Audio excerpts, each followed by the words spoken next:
안녕하세요. 안료신정입니다. 네, 감정을 바탕으로 이해하고 배워보는 빅5 상담이론 대단원의 마지막입니다. 다섯 번째 이론 게슈탈트를 가지고 찾아뵙게 되었는데요. 제가 가장 사랑하고 아끼고 있는 이론이라서 아마도 늦게 걸린 것 같습니다. 짧은 시간 안에 한 이론을 설명한다는 게 불가능하지만 감정이라는 주요 개념을 통해서 여러분들이 이해할 수 있도록 설명해 보도록 하겠습니다. 그러면 시작해 볼까요? 네, 부족한 채널이지만 여러분 구독 눌러주시고 좋아요 눌러주시고 또 따뜻한 응원의 댓글 보내주신 분들께 진심으로 감사드립니다.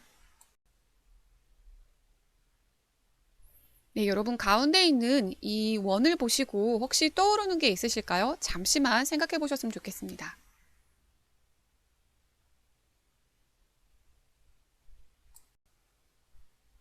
네, 어떤 분들은 이 동그란 원을 보고 눈사람을 떠올렸을 것 같기도 하고 또 어떤 분은 호빵을 떠올렸을 것 같기도 하고요. 또 어떤 분은 뭐 그 피자, 도우 같은 그것들을 떠올렸을 것 같기도 하고요. 뭐 조명, 네, 형광등, 요즘에 동그란 형광등 있잖아요. 그런 걸 떠올릴 수도 있을 것 같고요. 다양한 생각들을 떠올리셨을 겁니다. 네, 여러분들이 떠올린 그 자체, 바로 그것들이 게슈탈트라는 부분입니다. 게슈탈트란 형태, 모양, 조직화된 전체라는 독일어인데요.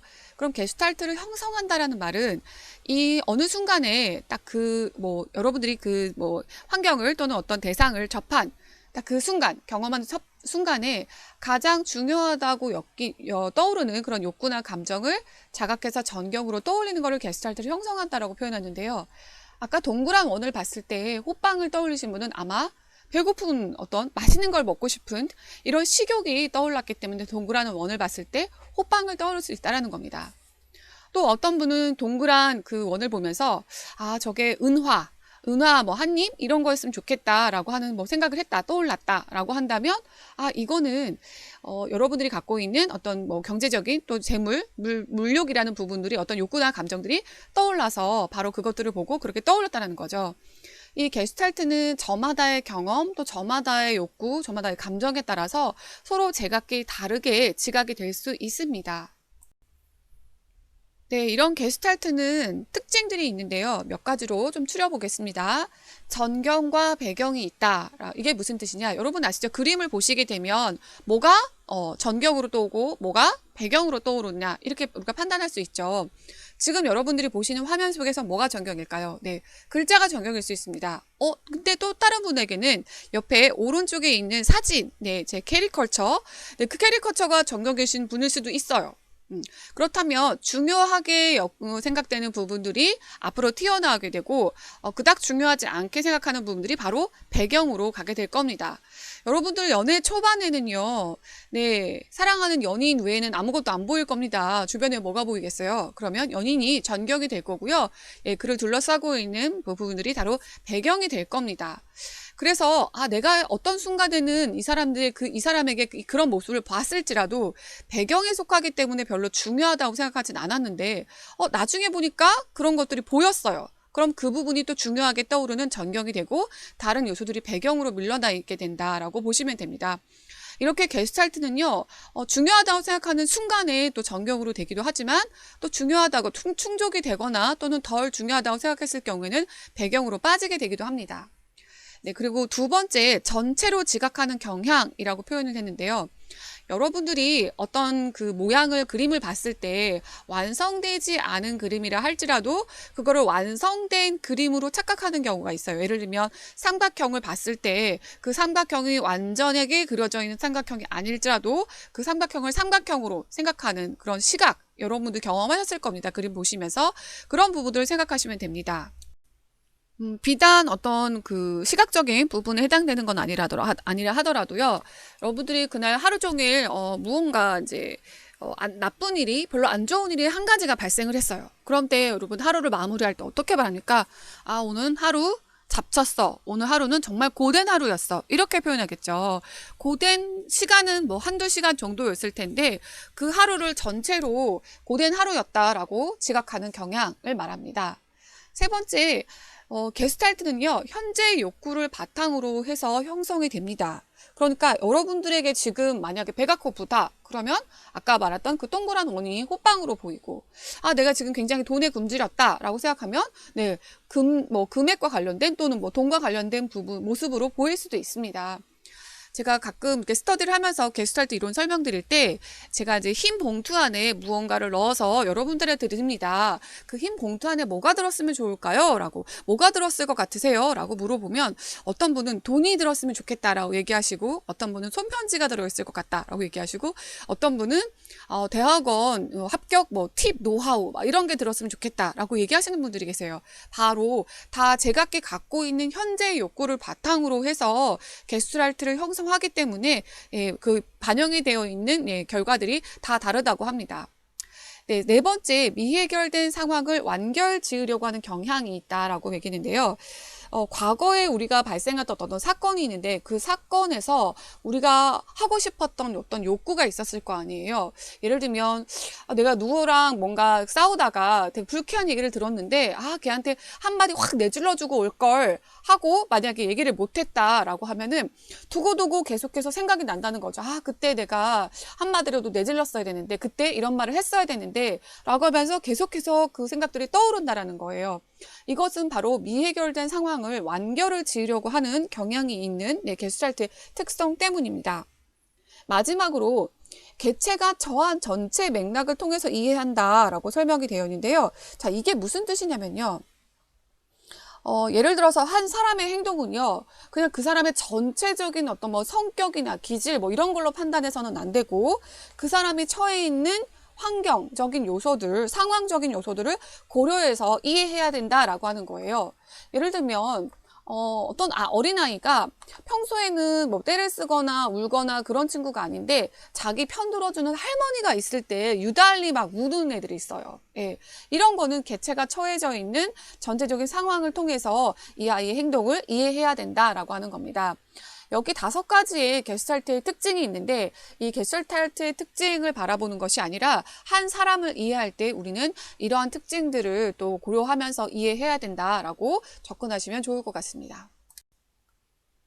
첫 번째 장에서 설명드렸던 것처럼 내가 지금 느끼는 욕구 그리고 감정, 가장 중요하다 느끼는 욕구나 감정을 전경으로 떠올리는 게 바로 게스탈트를 형성하는 거다라고 한다면 여러분들이 지금 느끼는 감정은 과연 지금 경험하는 것들로 인한 감정일까요? 또는 여러분 지금 기분이 어떠세요? 라고 물어보면 여러분들은 자신의 기분과 감정을 바로바로 얘기할 수 있나요? 네, 물론 그렇게 하실 수 있는 분들도 계시지만 그렇지 못한 분들도 계실 수도 있습니다. 그리고 또한 어떤 사람을 마주했을 때 그때 느끼는 감정이 과연 지금 내가 그 사람을 마주하면서 느끼는 감정일지 여러분은 확신할 수 있나요? 네, 이런 모든 것들은 바로 그 게스탈트를 우리가 잘 알아채지 못하게 만드는 여러 가지 요소들 때문에 그렇게 될 수가 있습니다. 자, 왜 그런 일이 발생하는지 다음 장을 보시겠습니다. 네, 게스탈트의 주기가 이렇게 됩니다. 자, 처음에 욕구가 없는 편안한 평평한 상태였습니다. 그런데 어떤 욕구가 출현을 하게 되면 감각적으로 내 몸에서 어떤 신체적인 감각적으로 무언가 일어나게 되고요. 자, 이것을 알아차립니다. 자, 알아차리게 되면은 자, 이것을 주요한 욕구로 게스탈트를 형성하게 되겠죠. 그런데 이런 자각조차도 어려운 분들이 계세요. 내가 무엇을 원하는지, 나의 욕구가 출현했음에도 불구하고 나한테 너무나 중요한 다른 욕구가 있다. 또 다른 지금 현재 경험하고 있는 그 욕구보다 과거에 미해결된 욕구가 훨씬 더 중요하다라고 하면 지금 현재의 욕구보다 과거의 욕구를 챙기기에 급급하게 되는 거죠.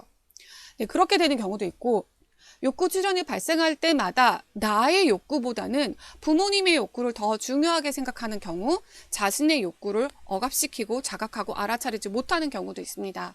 예를 들면 우리 부모는 내가 공부를 되게 열심히 하고 잘하는 것들을 되게 좋아하고 그것들을 원한다라고 하는 부모의 욕구를 더 중요하게 생각한다면 내가 지금 놀고 싶고 게임하고 싶고 또는 내가 굉장히 흥미로워하는 어떤 취미생활 또는 내가 흥미로워하는 과목 그런 부분에 에너지를 투자하거나 그런 부분들에 대한 욕구를 자각하기가 어려울 수가 있습니다.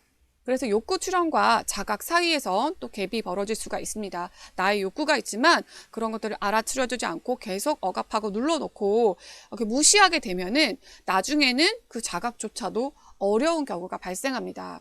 그래서 게슈탈트 이론으로 상담을 하실 경우에는 여기서부터 시작을 할 수가 있어요. 자각을 과연 하시는 분이신지, 자신의 어떤 욕구를 감각적으로 알아차리시는 것인지 그런 것들을 먼저 관찰을 하시고 선택을 하신 다음에 그 다음 상담이 진행이 될 수가 있습니다. 자, 그런데 알아차림은 했어요. 내가 무엇을 원하는지 알아차림은 했지만 그 다음은 그 알아차린 욕구를 행동으로 옮길 수 있는 에너지가 있어야 됩니다. 그래서 에너지를 동원하게 됩니다. 에너지를 동원한다는 뜻은 내가 이거를 어떻게 해야겠구나 라고 하는 선택을 하시게 된다는 겁니다. 선택을 하시게 되면 바로 접촉을 하시게 되는데, 접촉이란 말은 외부의 환경과 상호작용 또는 외부에 내가 가지고 있는 게스탈트를 실천하고 행동으로 옮기는 것을 말합니다. 예를 들면 나는 공부하는 것보다는 음악가가 되고 싶어요. 실용음악가를 가서 나는 노래를 되게 하고 싶다라는 것들이 알아차림이 됐다라고 하면 이것들을 부모님한테 얘기를 해야겠다. 부모님에게 내 진로를 설명해야겠다라고 하는 선택에 이제 해당됩니다. 그런 다음 부모님께 얘기를 해서 어머니 저는 음악을 하는 실용음악가를 진학하겠습니다라고 얘기를 했다고 쳐봐요. 그럼 그것이 거절이 될 수도 있고 또는 동화가 될 수도 있습니다. 근데 만약 거절되었다라고 할 경우에는 내가 원하는 욕구나 감정들이 만족스럽지 못한 상태가 되기 때문에 미해결 과제가 된다고 합니다. 그러니까 동화와 거절을 통해서 게슈탈트가 완성이 될 수도 있고요. 또 미해결 과제로 남아서 여전히 해결되지 않은, 해소되지 않은 욕구로 남아 있게 되기도 합니다. 네, 그래서 게슈탈트 이론에서는요, 게슈탈트적인 관점에선 우리가 살아가는 지금 여기를 자각하는 것이 매우 중요합니다. 지금 현재 내가 어떠한 생각을 갖고 있고 어떤 감정을 갖고 있고 어떤 욕구를 중요하게 여기는지가 중요합니다. 그런 것들을 자각했을 땐 내 선택하고 그 다음에 환경과의 상호작용을 통해서 접촉 행동을 통해서 그것을 실천하는 것이 중요합니다. 그래서 게슈탈트 이론에서는 자기 책임을 굉장히 강조합니다. 내가 어떠한 선택을 했다라고 하면 그 선택을 행동으로 옮기는 건 온전히 자기의 몫이라는 거죠. 그 부분을 굉장히 강조하는 이론입니다. 그런데 내가 그렇게 선택을 하고 행동으로 옮겼음에도 불구하고 그런 욕구들이 충족되지 못한 상태가 된다라고 하면 그 미해결된 과제는 바로 이제 현재의 자각과 또는 현재 효과적인 다음의 어떤 기능들을 방해하게 된다고 합니다. 그래서 정서적인 감정적인 부분에서 이 게슈탈트 이론을 생각한다면 바로 게슈탈트 그 자체가 감정이고요. 바로 그 감정을 표현하고 외부 환경과 상호작용에서 표현하도록 도와주는 것이 바로 게슈탈트를 해소하는 작업에 해당되는 거라고 생각하시면 됩니다. 그러니까 왜 그런 말 있죠. 먹고 죽은 귀신은 때깔도 곱다 이런 말이 있습니다. 그런 것처럼 게슈탈트적인 관점에서 본다면 표현하고 죽은 귀신은 때깔도 곱다 그런 관점으로 보시면 될 것 같습니다. 지금 현지에 자각되는 여러분들의 감정이나 욕구가 있다면 그것을 현실의 어떤 그 맞는 방법으로 효과적인 방법으로 접촉 행동을 하는 것이 필요합니다.